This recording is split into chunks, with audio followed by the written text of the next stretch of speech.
This is the Protestant Libertarian Podcast, a project of the Libertarian Christian Institute and part of the Christians for Liberty Network. I really hope that you guys enjoy today's show.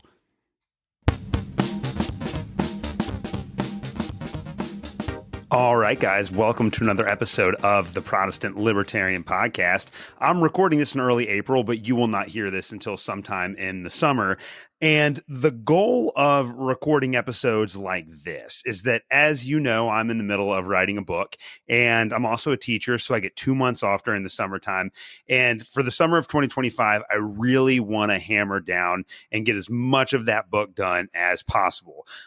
Just as an update, the book is divided into kind of two different parts. The first one is going to be a section on method, where I talk about capitalism and socialism and give a concrete definition of that, and then talk about political authoritarianism and the use of violence in political policy. And then I also outline my method for interpreting the Bible, and I also talk about the economic and political context of the Greco-Roman world, all as a foundation for interpreting the New Testament. And then in the second part of the book, it's going to be all biblical exegesis. And I'm going to have right now, I think, 4 chapters on the Gospels, 3 or 4 chapters on the Gospels, 3 or 4 chapters on Paul. I'll definitely have a chapter on James. I will definitely have a chapter on 1 Peter, and I'll definitely have a chapter on Revelation, and then maybe another one to kind of bring together all of the texts that are in the New Testament that are scattered in other places, and then probably one concluding chapter. So right now I'm almost done with the first part of the book, and I actually think that the interpretation is going to go pretty quickly. But what I wanted to do this summer is record a couple of episodes beforehand and then release them. That way I can spend as much time as I possibly can working on this book this summer. And I know in the past that when I've seen podcasters start to slow down their streams, or when the episodes seem to get shorter and shorter or less focused, that means that their podcast is almost done. And that's absolutely not what's happening here. So for those of you guys that enjoy the show, I know that this episode is probably going to be a lot shorter than a normal Tuesday episode, but I'm recording some of the stuff ahead of time. These are based on some ideas that I'm having that are really influencing my research. And I'm putting this out there to help me focus on getting this book written, so that hopefully, again, my goal is that by the spring of 2026, I'll have this thing done so that people can read it. That is my ultimate hope. This is going to give me an opportunity to do that. So I hope that you enjoy some of these short episodes. Probably not going to do a lot of Thursday bonus episodes during the summer too. Just keep it on the Tuesdays. And, once we get through this book, I'll be back to cranking out the big stuff with a lot of great authors. I am really excited about being able to do reading that's not related to the book again, but it's been really rewarding and refreshing writing this book. So that's enough of that. That is kind of the long version of the story that I wanted to share with you today, about why these episodes are going to be a little bit shorter and why there will be a couple of them. I'm sure I'm going to have some normal interviews and stuff like that during the summer, but I just wanted to have a few weeks where I didn't have to really worry about the podcast. I could just record everything ahead of time and go. So there's an issue that I wanted to talk about today, and this is the state of religion in America, and not just kind of religion in general, but Christianity in particular. And I read this article on Zero Hedge a couple of weeks ago that I thought was really interesting, just about the religious landscape of the United States. And I wanted to go through this article really quickly and give some of my thoughts on it, because I think it's very important. One of the, I guess, most important concepts that we have to grasp as American Christians is the problem with the category of religion. And I've talked about this a lot on the show, and it's going to factor in one of the chapters in my book pretty heavily, actually. But in the modern world, we have this kind of conception that religion is an idea that can be separated from somebody's social views or someone's political views. And there have been deliberate attempts to try to minimize the influence of religion on other aspects of life. But as many historians have noticed, most famously, or not, maybe actually not famously, unfortunately, but I guess most prominently, there's a book by a scholar named Brent Nongbre called Before Religion, which just explores how the Western world divided up the category of religion from politics and society and economics and all of those other areas of life. And the argument goes essentially that before the Enlightenment, people didn't really distinguish between religion and society and politics and economics. All of those things influence one another and were intrinsically intertwined. And so when we look at particular passages in the New Testament, this is the big payoff for us on this show. We can't think about the New Testament as a religious document, because it's not just that in the sense that we as modern people think about religion as in terms of private spirituality. The Bible deals with all kinds of issues, and the values that Christians are obligated to follow aren't just what we would call like spiritual or theological values. They're values that in fact that impact every area of their life, whether it be in business or marriage or relationships or how they conceptualize, the Roman Empire or their local client kings or the procurators or whatever it might happen to be. And in the modern world, we really should be cautious when we use the term religion, because when we evoke that term, we oftentimes unintentionally assume that it's something that can be disconnected from the rest of life. And in reality, it's not. And we've seen this in modern American Christianity. People have kind of politicized their faith in a lot of ways that demonstrate that their commitments might not be purely theological, but that in fact, they might actually be taking their political beliefs and imposing them upon their Christian beliefs and creating this strange mixture of them. But for those of us that don't really believe that religion should be isolated from the rest of the way that we understand the world, this isn't that surprising. And this is one of the things for me when I was younger, as I was reading through the Bible for the first time, I realized that like, if I was going to believe in Jesus, then this had to affect every area of my life. Like God was going to hold me accountable for all of my decisions. And I couldn't say, well, I have my nice theological beliefs on the one hand, and I can separate that from like my political commitments or from the way that I treat people at work or from the way that I handle my relationships with my friends and family. Like all of that has to be connected to the foundation, which is my Christian faith. So there's that problem with the term religion, but nevertheless, we have to use it because it is a term that is it is a term that's widely understood in the modern world. When someone uses the English term religion, we all pretty much know what that denotes. I want to make the point up front, though, that as I use this term religion, I realize that it's not something that can be disaffiliated from other areas of our life, and we have to be honest about that. All right, I'm going to try something that I've never tried before on the show, where I'm going to share my screen with you guys. So if you're watching this on YouTube, hopefully you can see this article here. If you're not, you just have to listen to me ramble on here. But let's see. I want to share this article so that you guys can see it. And all right, here we go. So I should have it there. And oh, yes, here we go. I can see where I have this article right now. So the article is from Zero Hedge. I'll put a link to it in the show notes, and it's called Visualizing the Religious Landscape of the U.S. And the key takeaways of the article is that based on a recent study by Pew Research, which has been conducted several times, it shows the breakdown of religious affiliation in the United States. And generally, I've used some research from both Pew and Barna before. Both of them are research organizations that produce a lot of good work. So I would imagine that this is probably fairly accurate. So the key takeaways of the article are that the majority of U.S. adults would identify as Christian, 63%, with 23% being evangelical Protestants and 19% being Catholics, which are the largest group within this Christian majority. Nearly 1 in 3 Americans, 30%, are religiously unaffiliated, which makes sense.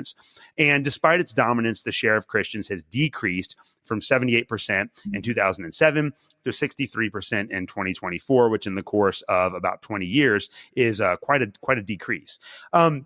There's a really cool visual here if you're watching the show on YouTube. If not, if you're just listening to it, it shows these statistics.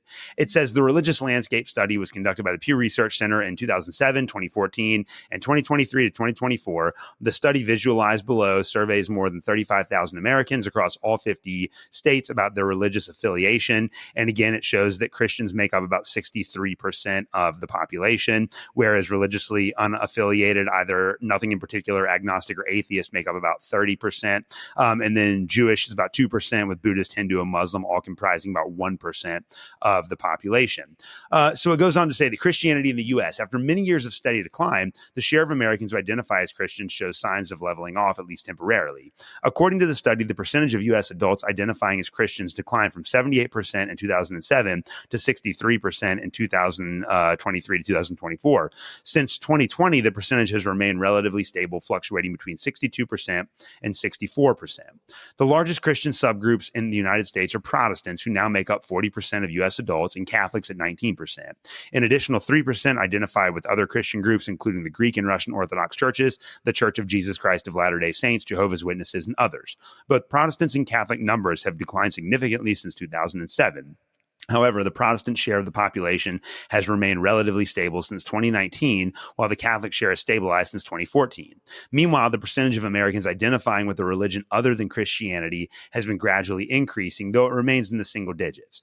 Religiously unaffiliated adults, those who identify as atheists, agnostics, or nothing in particular when asked about their religion, account for 30% of the population. So there's some really interesting statistics here that I think are important to discuss. And I think that I kind of understand the reason why these numbers are the way that they are. First of all, when I read this, I had heard in a sermon, which is not always a great place to get information because you never know where the pastor's pulling it from. I had heard in a sermon that the percentage of religiously affiliated Christians in the United States was lower than 50%.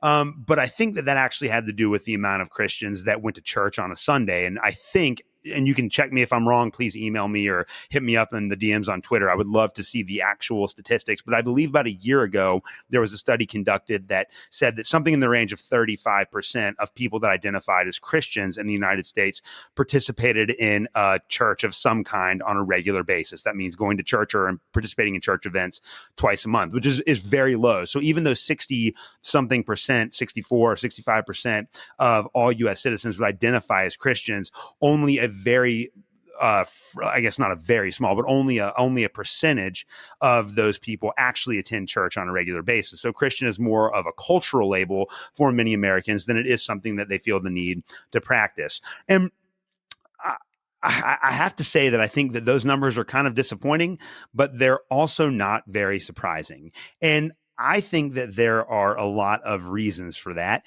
And I think I've shared this story on the show before, but it bears repeating. Maybe it was on somebody else's podcast. I don't know. But when I was in high school, I was in high school from 2003 to 2007. So my freshman year began in 2003. And my, is that right? Yeah, it would have been right. 2003. Yeah. So my freshman year was in 2003 and I graduated in 2007. And during that time, I was involved in high school youth group, and we had a really good program at our church. We had some good people that were running it at that time, and we had, I would say like 20 kids regularly involved the majority of the time. And I had a handful of really close friends that I'm still close with now that were a part of that youth group. And then when I graduated and started working on my degree in biblical studies, I eventually took over the program at the church that I had been raised in and was there for 5 years. And then I wound up working in youth ministry for 3 years after that. And so from basically 2004 to 2016, when I stepped down from ministry, I was heavily involved in church culture and saw how this church culture worked from the inside. One of the really unfortunate consequences, and that's not a consequence, one of the really unfortunate, I guess, just realities of my experience in youth group is that of the 20 or so people that were regularly involved in our student ministries program, only 3 of us still go to church on a regular basis. Like only 3 of us are still plugged in. And a lot of people that were involved, maybe not a majority, but several of them have either rejected Christianity altogether or just stopped participating in the life of the church because it didn't hold any value to them. And there are a lot of reasons for this. And I used to be, when I was younger, I used to kind of be frustrated by that. Like, oh man, well, we all had the same experience and it was really, really good.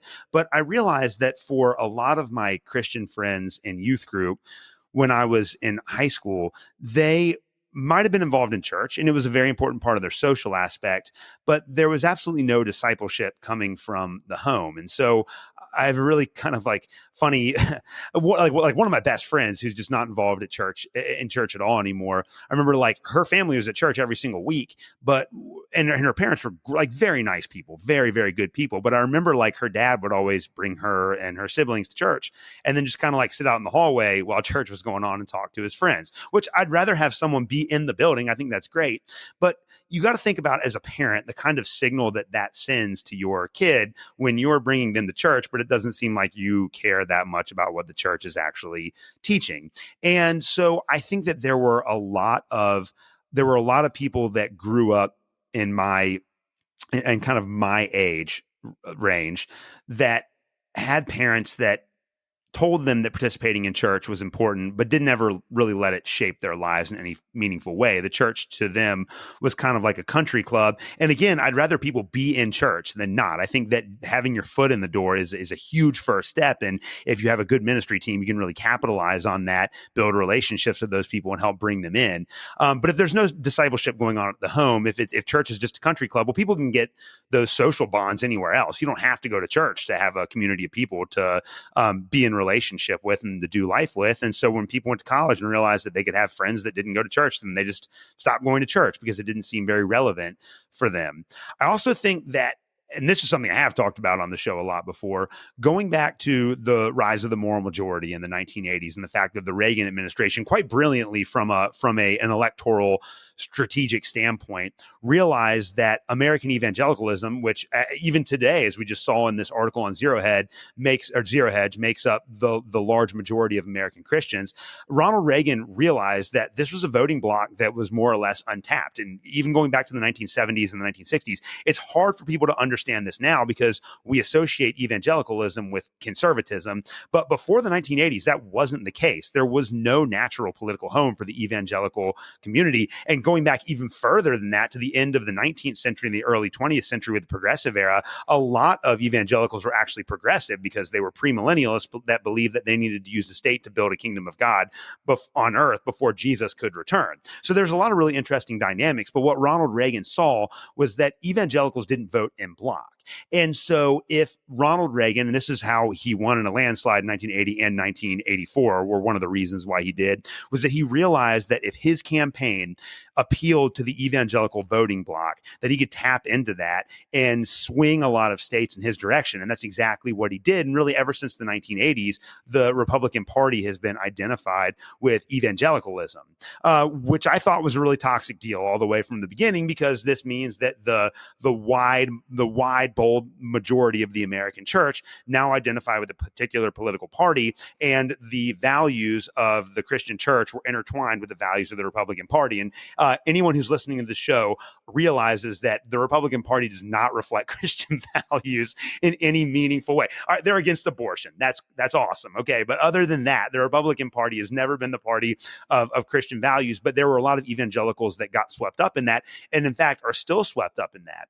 And I remember, like, when I became a Christian in 2004, I had fortunately a mentor at church who was pushing me really hard to read the Bible. And so I was 14, hadn't really committed to my life to Christ yet, but I read the Gospels for the first time, and it was absolutely terrifying because it's insane. And then I had some other events happen in my life. And not long after that, I was like, I'm really going to dedicate my life to Jesus, and I'm going to start taking my faith seriously. And so I moved on to Acts, and then I moved on to the book of Romans. And I remember reading Romans one morning in school. We had like a silent reading block, and going through the first couple of chapters of Romans and just being like, oh my gosh, like no one ever told me that any of this stuff was here. And I feel like everything that I've been taught about Christianity up to this point just like is not what I'm seeing coming out of the Bible. And I realized like pretty much immediately after I became a Christian that like the Pledge of Allegiance in school started to feel uncomfortable to me. Like when we said the Pledge of Allegiance every day, I was like, well, I'm reading this Bible, and it kind of seems like I shouldn't be pledging allegiance to any country or anything like that. So I was kind of at an advantage because when I was in high school, I never really, like, I always thought that the association of my Christian faith with like American politics at all was pretty cheesy, like pretty not biblical. And the fact that I saw a lot of adults doing that, I didn't like despair of my faith and think, well, these guys are just hypocrites and Christianity is wrong. What I thought was, well, they're just not reading the Bible the right way. And if they read the Bible the right way, then maybe they wouldn't like have to have all these conservative beliefs, and they wouldn't think that maybe American Christianity can fit comfortably into one political party.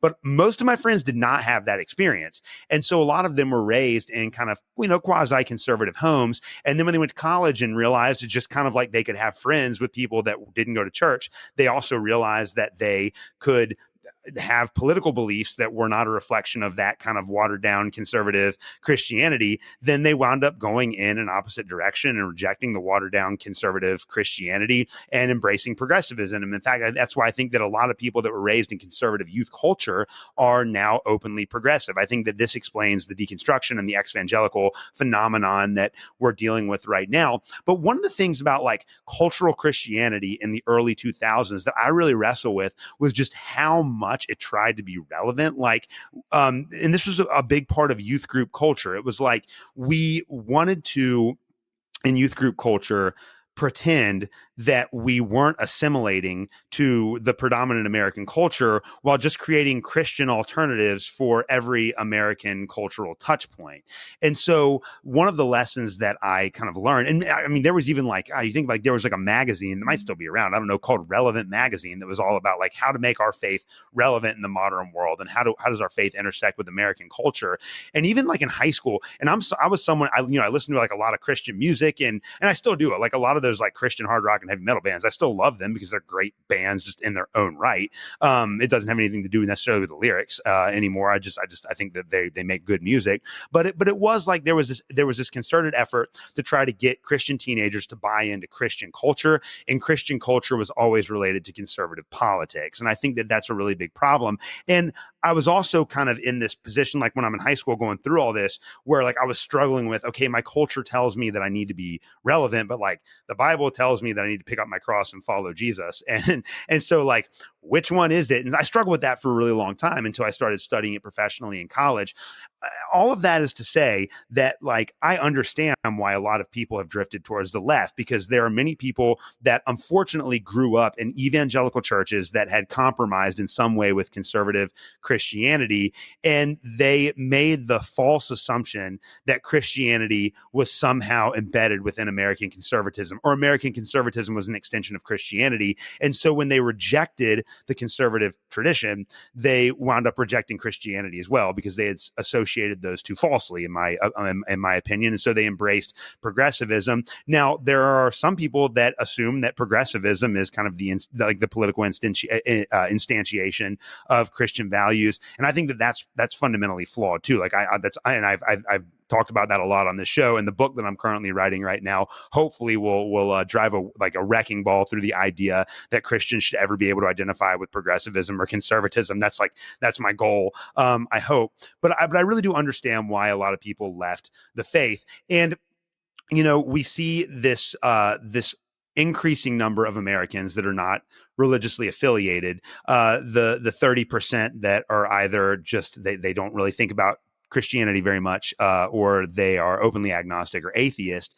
And I think that makes sense given our cultural context. Like I don't disparage people that take that mantle up, because it was never that much of a priority. And I see it even now in the church. A lot of people that I really love, they will come to church when there's not soccer practice, and they will come to church when they don't have something going on with school. Like church is something that's a priority, but it's not like the most ultimate priority. And they're willing to put church to the side when it comes to being involved in all these other activities, which, it's going to happen sometimes. Like I'm not here to judge anyone that has to miss church every now and then because they have another obligation. And I'm not even saying you have to go to a traditional church every Sunday to be a dedicated Christian or to be a part of the family of faith. But there are a lot of families that say that they make Christianity their priority, but then like they put other things in front of their faith, and like discipleship is almost a second thought. And I wonder what's going to happen to those kids in the future, because I saw what happened to the people that were in youth group with me that were raised in homes like that. A lot of them are probably in that 30% of Americans that are religiously unaffiliated, or that call themselves Christians, but it's nominal only. They're not, they don't practice Christianity in any meaningful way. And I just think that the generation that we're raising is probably going to continue along that trend, unless the church really focuses on discipleship and the gospel and being, honest about like what being a Christian entails. And of course, trying to divorce our Christian faith from these very mainstream political currents that are trying to suck us in. And this is true of like, libertarians can easily fall under the sway of this as well. I mean, you conflate Christianity with libertarianism, where it's almost like libertarianism is more important and Christianity becomes the justification for libertarianism. Or I'm sorry, where libertarianism becomes the justification for Christianity. Whereas like my own perspective is that I was a Christian first, and a lot of the beliefs that I have as a libertarian I had before I studied any political philosophy, and libertarianism just gives me the language to express in contemporary political categories the political consequences of my faith, which is the way that I would frame that. I'm a Christian who happens to be a libertarian. I'm not a libertarian Christian. The Christianity part comes first. And I don't think that the church is ever going to be able to recover any lost ground unless we realize that our ultimate allegiance has to be to Jesus and to Jesus alone, and that we're in the business of spreading the gospel and taking care of those who are in need and preaching the word and building this community, this kingdom community that just does things differently than the rest of the world. And until we're willing to embrace that responsibility that God has given us, then I don't think that we as a church are ever going to be able to make any real substantial inroads with the 30% of the American population. I also really worry too about the whole Trump phenomenon, because there are a lot of people that are riding the MAGA train right now that call themselves Christians, but that do not live by the standards of Christian values. And, I have very traditional beliefs about sexuality, and I've lived those out consistently. Thank you very much. I know one of the few people that have. And again, no judgment to anyone listening to this podcast that hasn't done that. I understand life is very complicated, and we worship a gracious God, and so I appreciate his grace and mercy. But both my wife and I, when we were growing up, we were very, very serious about the notion that sex was for marriage, and we believe that modesty is important, and we were extremely consistent in that. Like we are the only people that we've ever been with, and we're pretty modest in the way that we dress, and I know that we're fighting against a giant cultural tide. But it is funny how many Christian or how many quote unquote MAGA influencers, especially the females. I'm not body shaming or anything like that, but it's funny that just you scroll on Twitter and you see all these female conservative influencers that have Bible verses in their bios, and they're posting pictures of themselves in bikinis on the beaches with suggestive sayings above them. And I just, as a Christian, I just think that's wrong. I just don't think that that's what we should be doing. And I think that that's a horrible example to the rest of the world. And if Christians don't have something to offer that's different than what everyone else is doing, then why would anyone ever take interest in our Christian faith? And it's the same thing too. I think about a lot of these male Christian influencers who, and I'm not necessarily against profanity. I think that all language, words are just tools that help you communicate particular ideas, and profanities are tools that can be used in certain contexts to effectively communicate your ideas. So I'm not against profanity on principle. I think that there's a time and a place where profanity might actually be helpful to drive a point home or communicate a particular idea, especially if you're trying to explain the gravity of something to somebody. But I look at a lot of these conservative influencers and even libertarian influencers that are males on social media that use pretty filthy language and talk about other people in extremely disparaging and humiliating ways. And yet they also have Bible verses in their profiles, and they call themselves Christians as well. And the thing about that is that it sends a signal to the world that Christianity doesn't have to be any different. And that's the exact same signal that I think the evangelical church picked up on in the 1980s when Ronald Reagan convinced them to vote for him in the Reagan Revolution, simply because they were trying to appeal to a particular voting bloc that didn't have a home. And so we're going to lose, Christianity in general is going to lose if we don't get serious about discipleship. If we don't start taking our faith seriously, we don't start taking the responsibility of spreading the kingdom and standing up to injustice and serving those that are in need. If we don't take that stuff seriously, then we have nothing to offer. And this is why progressive Christianity is completely bankrupt. Culturally, it'll be popular for a little while, but progressive Christianity, it will never survive because it only conforms to the prevailing cultural norms and will always be shifting wherever those cultural norms go. And so there's just nothing there. It's empty. You can get whatever the progressive Christians are preaching, you can get that anywhere. You don't have to go to church to get it. And people are just going to wind up cutting out the middleman and getting it directly from secular communities. That's just the way that it's going to go. And honestly, that's a lot of what's happened on the Christian with the Christian right in the United States as well. People identify as Christian, but if your identification as a Christian means that you support conservative policies, but you can still post inappropriate pictures of yourself on social media and say really, really horrible things to individuals on social media, then I just don't see how that I just don't see how people are going to find any value in that Christianity as well. So what do we do about this then? There's 30% of the population that does not believe in Christianity in any way. And then there's a large percent of the population that says that they're Christian, but don't actually engage in any discipleship. They don't actually do anything to promote or develop their faith. So what are we to do about that? And I think that this is where Christians like me and you, or maybe you're one of the listeners to the show that aren't a dedicated Christian and you're just like listening to this from the outside. I hope that you would agree with me and you would want the church to do better. I think that most people don't want Christians to be hypocrites, even if they're not Christian themselves. They're like, yeah, it's dumb when Christians say that they believe something and they don't actually follow it through.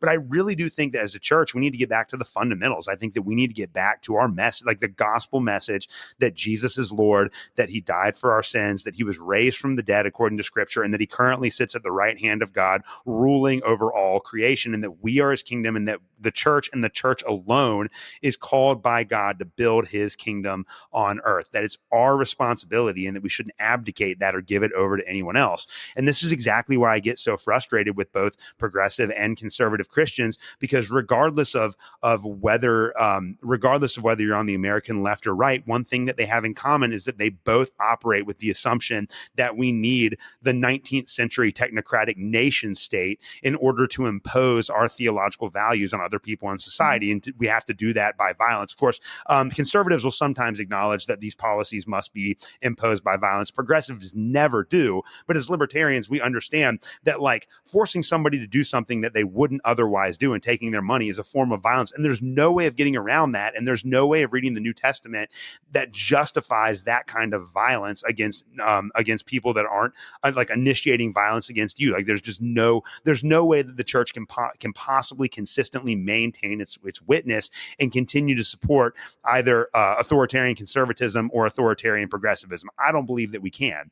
And so as a church, we have to get back to the fundamentals and try to make the case to the wider society that Jesus is actually king. And beyond just saying that as a matter of theological doctrine, we have to actually live that out in practice, which the older I get, the more complicated I realize that becomes. When I was in my teens and early 20s, I thought that meant that you just had to be nice to everybody all the time and kind of brush, problems under the rug. And I realized that that's not the case now. And I know I say this all the time, but I'm a seventh grade. I teach seventh grade social studies in a public school, and so we have kids that come from a lot of tough backgrounds. And one of the things that I've learned over the last couple of years is that the most loving thing that you can do for people like that is be really, really tough on them and hold them to really high standards. And there sometimes I'm just vicious in what I do and say at school, but it's all designed to help these people grow. And as a Christian, that's been one area that I've really had to kind of stretch and think creatively over the last couple of years. Well, how do I approach human beings in a way that actually helps develop them as individuals so that they can reach their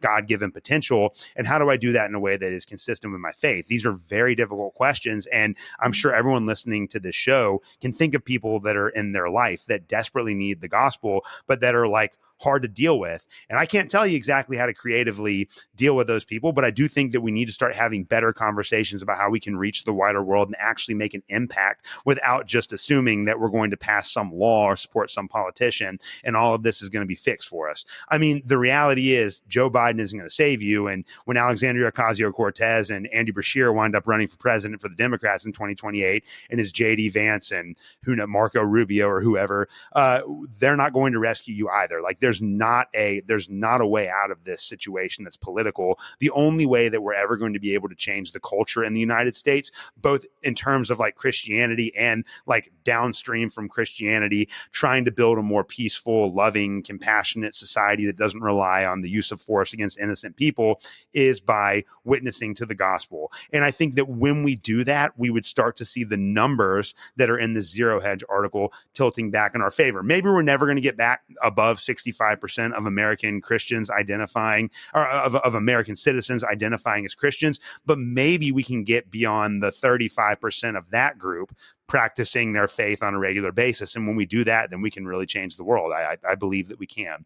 So I thought that was a really interesting article, and I wanted to share that with you guys today. Again, this is a shorter episode, 35 minutes. It looks like it's going to be by the time I'm done talking. So I hope that you enjoy the shorter episode. It's summertime. I'm hoping that I know, most of you guys have to work. I could spend all day writing a book and doing podcasts and things like that, which is pretty cool part of my job. But I really do hope that you guys appreciate this episode and that it helps you think about our responsibility as Christians and the reasons why we're in this position right now. This is definitely a topic that I've covered on the show before. I mean, I think I've done maybe 2 episodes related to this way back in the day, a couple of years ago. It's hard to believe I've been doing this for this long. Honestly, if you have any thoughts on this, I would love to hear them. Reach out to me on Twitter, email me, whatever you got to do. And we'll talk about this more. It's an important conversation and we're going to keep on having it. And again, I'm hoping that in 6 or 7 months, I'll have this book out and you guys can read it and at least like understand where I'm coming from. I really do think it's important to get these ideas out there in the real world. Until I'm done with this book, hit me up on Twitter at ProLibertyPod. Follow me on YouTube. I'm trying to build that. That is at ProLibertyPod on YouTube as well. 1,000 subscribers, I've heard, is the magic number to really get your content pushed out there. And right now, this is in April, obviously, but right now I'm at like just over 250. So I could use some help there. So if you can send some people my way for YouTube or Twitter, that'd be awesome. As always, go to libertarianchristians.com, buy our merch. You can get yourself a highball glass. I know that it's summertime. It's going to be a lot of bourbon on the rocks this summer, and that's always a good little treat to enjoy on a hot summer afternoon. So get yourself a highball glass, and you too can have some bourbon on the rocks with me. Or if you don't drink, which I respect that, you can have some tea or some whatever, iced coffee. There are all kinds of things you can drink out of that. You got a mug over there, all kinds of Protestant Libertarian podcast merch, and hopefully by the time this comes out, there will be more of it. Well, as always, thank you guys so much for listening to the show today, and I'll see you next Tuesday. Have a good one. Thank you for listening to another episode of the Protestant Libertarian Podcast. If you have any questions or comments, please reach out to me at theprotestantlibertarian@gmail.com. You can also find me on Twitter. You can follow me at the handle at ProLibertyPod. Again, that is at ProLibertyPod. And you can also visit me at theprotestantlibertarianpodcast.com. At theprotestantlibertarianpodcast.com, you can also support the Christians for Liberty Network and the Libertarian Christian Institute. Thank you guys so much for listening to this episode, and we will see you next Tuesday.